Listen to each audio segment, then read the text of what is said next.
Rohan Nadkarni. He joins us a lot when Hoch is off. I get to guest book, and I want to talk some NBA hoops. And he happens to be a massive Channing Crowder fan. And as I look up the camera right now, Crowder is clearing his throat. Fleminem has not sat back down here. Dan, if you don't mind muting his mic just in case. Rohan, last segment, I can't even describe it to you. And once he sits down, I'm sure he will have some interesting questions for you. But nonetheless, proper introduction here. Rohan Nadkarni covers the NBA for SI.com, SportsIllustrated.com. You can hear him on SI's The Crossover Podcast, which has become one of my favorite NBA podcasts throughout the week. Plus, you should be following him, as I do, on Twitter during the NBA season, and especially if you're a Heat fan. Rohan has South Florida roots, and he pays a special close attention to the Miami Heat. I did want to start there with you, Rohan, but I gave the worst possible gambling advice of all time on our show yesterday to Hoch, and I want to know what you think about this. So Ja Morant returns after his 25-game suspension. First time in 8 months he's playing basketball, and he's playing the Pelicans. We have this this feature on the show with the new Hard Rock Bet app, where in the 5 o'clock hour, we kind of pick one bet for the three of us every single day. And I convinced Hoch and Crowder yesterday to go against Crowder's wishes, by the way. He thought Ja Morant over was the play. My bet was Zion is going to be jealous that all the attention is on Ja Morant last night. 22.5, easy cover for Zion Williamson on the over. And he played 2 minutes in the first quarter, I think 8 minutes in the first half, ended with like 13 points. He had one nice dunk, but Ja Morant had arguably the performance of the year last night. It was maybe the worst gambling advice of all time. Listen, it's tough. That's how the books win, because your logic was sound. Your logic made sense. Everything you're saying, you could have convinced me of also. That's what makes it so successful. I just got to say a couple of things here, by the way. As you can see, my bio says Channing Crowder superfan. It actually was supposed to say ex Channing Crowder superfan. I noticed that Channing had a birthday party recently, in South Florida. I guess it was a pretty exclusive guest list. And then I saw Solano was there, so I was like, okay, maybe not that exclusive. And yet, unfortunately, I was still left on the outside looking in on that one. Don't do that, Rohan. Like my wife sets all this up. Okay. All right, that makes sense. Yeah, man. What are the chances I could get my segment sponsored by La Granja or like another incredible local South Florida institution? Who's working on that? Pollo Tropical or La Granja? Which one do you like? La Granja for sure, dude. The fish. Yeah, don't sleep. What about Chicken Kitchen? Say I've been trying to put this together, like, the side bread at certain restaurants. So Pollo Tropical, you order whatever, like a quarter chicken, or it comes with like that one little, it's almost like a Hawaiian roll. Yeah, the sweet roll. Yeah, it is so good. But Chicken Kitchen has like the half pita. Zaxby's has the one big Texas toast. Like I'm trying to put together, I'm workshopping this, Rohan, but the best side bread at like a fast food, fast casual restaurant in the United States. I think I've nailed those three. I'm missing like two more though. Boatyard. What's Boatyard? Boatyard on 17th Street Causeway. They have the Bimini bread with the sugar on it. Ooh. But is the bread the main feature? Like, because no, it's like a little side dish. They bring it out, whatever you order, they bring out the little Bimini bread. Like, you're in South Florida, man. The hell with these little Hawaiian rolls, whatever you're talking about. but you see what I'm saying? Like that sounds like you're ordering the bread. I want this not to be. No. He says they bring it out with entrees. That's what he's saying. No, this doesn't count. No, it doesn't count, because we could do we could do well, I don't know, like Outback or whatever they have, or like or the Olive Garden breadsticks. It's a side, but like that's like a main function of what they're offering. So I understand what you're saying. I'm talking about this as a throwaway item, just a side bread, an ancillary piece. Yes. Correct. Yes. Correct. You can't tell them, hey, I want bread at Pollo Tropical. Like, you have to order something and they'll give you the little bread. So like a Zion Williamson of a team. Rohan, the Miami Heat, just to kind of get it out of the way here, the Miami Heat they've been, as Jimmy Butler said about a week and a half ago, mediocre at best, right? They've had some really good stretches. They've had some not really good stretches. Obviously, fourth quarter issues have been huge for them. They've been outscored in 19 of their 27 fourth quarters this year. They have a negative net rating in the fourth. Is that the biggest issue at play outside of injury? The hope is Jimmy, Tyler, and Bam are going to get some games under their belt tonight. They won't, unfortunately. Do you see bigger problems with this Heat team outside of injury and just fourth quarter efficiency? Or did I kind of nail it there with those two things? I mean, those are two definitely massive factors. They've led, I think, to the inconsistency, really, is what this team is, right? It's inconsistent. You don't know what you're getting night to night. I would throw the defense in there as well. This team has been now outside of the top 10 in defensive efficiency. Obviously, missing Bam has a lot to do with that, but the Miami Heat as an organization have made their name on what they do on the defensive end. Eric Spoelstra has a top 10 defense seemingly year after year. They have to get back to that also. So I'll throw that in. And yes, injuries have played a role, but this is what the franchise hangs its hat on. So I think the defense has to improve as well. And Rohan, is that all we're gonna like? Is that what we do with the Heat? Because we've done it for so long. Where you're hitting on the head. Spo's gonna figure it out. Their defense is gonna tighten up. They're gonna be in the playoffs. And then even last year, when they get in the playoffs, they damn near lost in the playing round, and then they go to the championship. Like, can we keep living off that as Heat fans? Because this year, with all the injuries, I think, just watching the Heat games, I don't see dominance in this team. No, I think it's right to be frustrated. And I think the plan can't be, let's just get to the playoffs and see what happens every single year, especially when you look at what their rivals in the conference did, right? Philadelphia made itself better by getting rid of James Harden. The Celtics add Drew Holiday. The Bucks add Damian Lillard.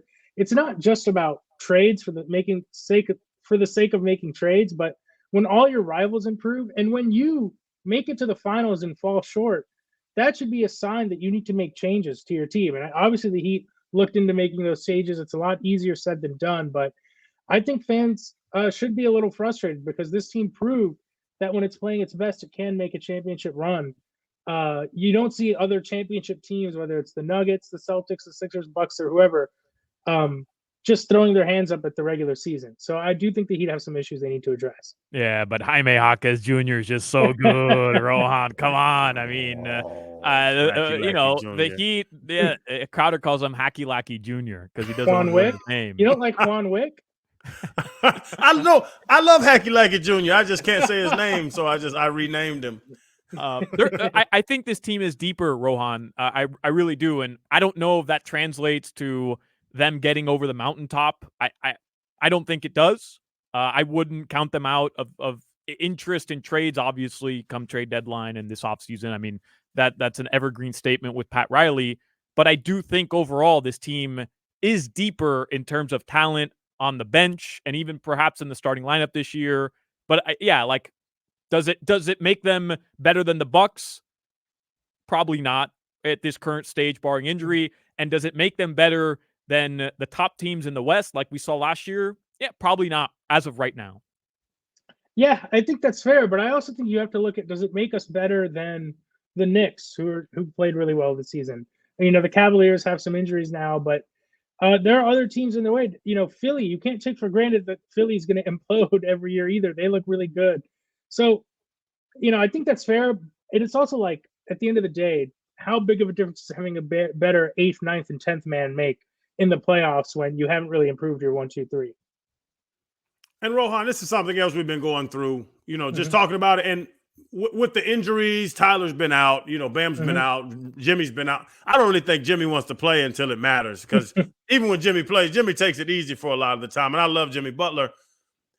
Tyler Herro should come off the bench. I don't give a damn how much money you gave him. I don't give a damn what you have to do. Like, Tyler Herro was the 6th man of the year 2 years ago. He's ball dominant. He can drop 30 in any night. He is that energy that you need off the bench. I really believe that. I don't know if it's Spo or Pat or whoever it is. Like, explain to Tyler, we're not disrespecting you. You're amazing off the bench. Come off the bench. I love Lemon Pepper Lou. Lemon Pepper Lou should not start. Lemon Pepper Lou is the 6th man of the year. Tyler Herro needs to come off the bench for this team to do what it wants to do this year. So I don't disagree. Here's where it gets interesting. I think that Spo did something good in the first game with Tyler back. He split up his and Duncan's minutes for most of the first half until the fourth quarter, really. And I think the Heat had successful stretches under both of those guys. To me, Channing, we can talk about who starts. I think it's going to be more important who closes.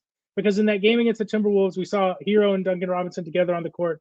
Obviously, Kyle Lowry was out. Josh Richardson closing over Caleb Martin. The Heat have another poor fourth quarter, aren't able to close a lead. So I think we're on the same page. They shouldn't minimize Duncan Robinson's role after what Duncan has done in the starting lineup. I think Herro should get his fair share of minutes, but to me, it's going to come down to who closes these games, because you've seen them play well for three quarters, but clearly they have trouble in the fourth quarter closing. That's ultimately going to be more important than who starts. All right. Again, let me ask Channing, but you said the Heat need to have this conversation on moving to the bench. I want to ask you, like, how does that go with a player? I mean, have you seen it in your career where guys get asked to move to the bench? Is there a way that the organization can handle it that minimizes the impact it has on Tyler? I would say it got to a point where some guys were older. It's funny you bring this up. Like with Joey Porter was there and he had 17 and a half sacks and led the NFL in sacks, I want to say 08. And he started having knee problems. And they kind of were like, Joey, like just play third down, second and third down. Like we don't need you against the run. But guys that are paid well and guys that want that respect, like they don't want to come off the field or court. But like that's what I was saying with a Spo or a Pat. Could they have that conversation with Tyler? Like Tyler, you're making a bunch of. Oh, you muted yourself, Crowder. What happened there? Okay, my bad. I don't know how to use computers. He was getting so riled up. With the I get excited. But we need that energy boost. Like when they had told Peasy, like, bro, on 3rd and 8+, we need you then. We don't need you to stop a power on 1st and 10 to start the game. But that's the conversation where I think that Spo and Pat might be able to have with a Tyler or some guy like that and explain what's going on, because Jimmy needs the ball. Duncan can run that pick and roll. Like as I watch the game, we always say it with like a James Harden team and those guys were like, there's not enough balls to go around. But Tyler, if you come off this bench, we're promising you are going to be the premier of 20 minutes of 48. You're going to be the guy. And that would be a conversation that a respected guy would have to have with a player. I think that's fair. The only thing I'll add is I do think that he can deserve to give Tyler a shot as a starter and see how it goes for a little bit, because I think once you make that move, it's not something you want to go back and forth with throughout the season or into that playoff. So I understand if they want to take time before they decide this is the direction we're going to go in. I agree with that. I think Tyler has at least earned the opportunity to be allowed the chance to make it work with these guys. We're running out of time here, and there's still so much I want to get to with Rohan. Again, Rohan Nadkarni. Rohan has beat his daddy up. Yeah, here we go. Rohan Nadkarni, SI.com. Read his work there. Covers the NBA. Excellent analysis all season long. Go ahead, Crowder. Ask Rohan the dumbest question he's ever going to hear. Rohan, sooner or later, are you cool with your father? Did you grow up with your dad? Yes. At some point, you become a man. You have a beautiful beard. You start growing. You're a man now, and you have to establish with your dad that I'm not a child anymore. If it has to become a fist fight, it has to become that. But there was a intersection with you and your father's relationship where you had to establish yourself as an alpha male in your life. Is that true or false?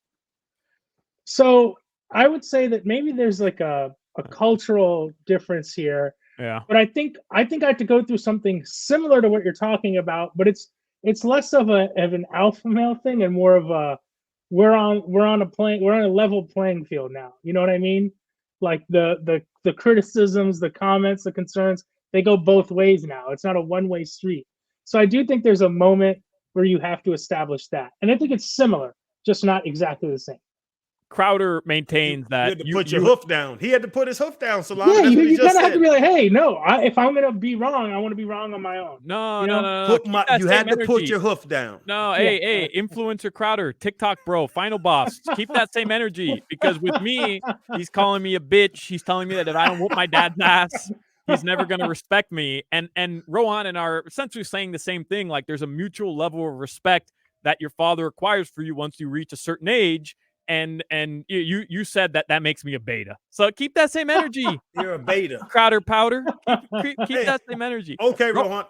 Well, another thing, when you walk into a room, do you look around and just see, hey, if the crap hits the fan, I need to know who the first dudes in here that I got to fight because I see that I need to establish the hierarchy of this room. I don't know that I escalate immediately to fight, but you're definitely thinking about who thinks they're the top gun. You know, who thinks that they're the top gun in this room. The thought has to cross your mind. Yeah, because you're alpha, Rohan. Because you're alpha. This little girl up here, he doesn't understand that. He just floats around in rooms, drinking lemon drops and having a good time. Where did this come from? Lettuce wraps. He wants a lettuce wrap. I do like a lettuce wrap, and I do like a lemon drop. I'm not gonna say I don't, but Rohan, I mean, this is what happens on AM radio still these days, unfortunately.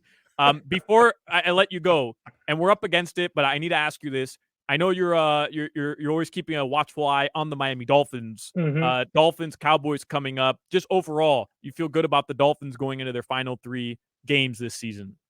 I don't know that I feel good, but I'm excited about these last 3 weeks because we're going to know what this team is. By the end of these 3 weeks, we'll know for sure what this team is. There won't be narratives. There won't be guesses. There won't be anything. We'll know. We'll know if Tua can play well in some really, really big moments with a national spotlight of pressure that he hasn't really had so far with the Dolphins. These aren't normal regular season games. They aren't playoff games, but I think one way or another, we're going to learn a ton about this team, and that makes me really excited. All right, Rohan Nadkarni again. Follow him on Twitter at Rohan Nadkarni. SI.com is where you can read his work. The Crossover Pod is where you can listen to him most of the time throughout the week for his NBA takes. Rohan, thank you very much, and we'll talk again, I'm sure. Hopefully less about alpha males and more nonsense. I'm looking forward to it. Rohan Nadkarni. Thanks again, Rohan. All right, Hoch is off. It's Solana and the beta.